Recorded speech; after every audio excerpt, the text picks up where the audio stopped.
հələ փորձեք սիրել են մարդուն ու մեծ խնդիր ունեք, հələ փորձեք այդ մարդու համար ձեր կյանքը տալ, նեղություն քաշել,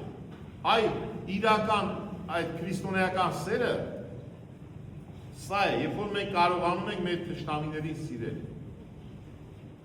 դա խոսում է քրիստոնեական սիրո մասին, դրա համար ինչ է պետք, ներողություն, դրա համար պետք է Աստծուց խնդրենք, որ Աստված մեզ սեր տա, որտեղ սերը Աստծո պարգևն է, սերը պարապելով չի սպորտի պես, հավատքն էլ այդպես մարզվելով չէ, դրանք Աստծո պարգևներն են, Աստծո շնորհներն են, երբ դի ասենք Տեր Հիսուս, տուր ինձ սեր, որ ես սիրեմ բոլորին, որտեղ երբ որ բոլորին սիրում ես, մեջդ խաղաղություն կա,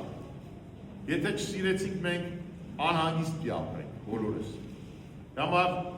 Աստված մեզ սիրեց այն պարագային, երբ որ մենք իրեն չենք սիրում, մենք իրեն չենք ճանաչում, նույնիսկ իր միածին որդուն տվեց զոհաբերեց մեր համար, և Քրիստոս էլ մարդկորեն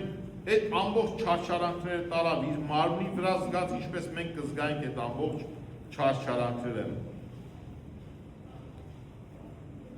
որպեսզի ով հավատում է չկորչի և ընդունի հավիտենական կյանքը, Աստված զորացնի բոլորիդ, Աստված իմաստություն տա, թող կարողանա մեր միտքը բացվել և կարողանանք ընդունել աստվածային ճշմարտությունները, Աստծո խոսքը, որ ճիշտ ճանապարհով քայլենք։ Երբեք ճանապարհից չշեղվենք, որպեսզի վայելենք Աստծոյի համար, որպեսզի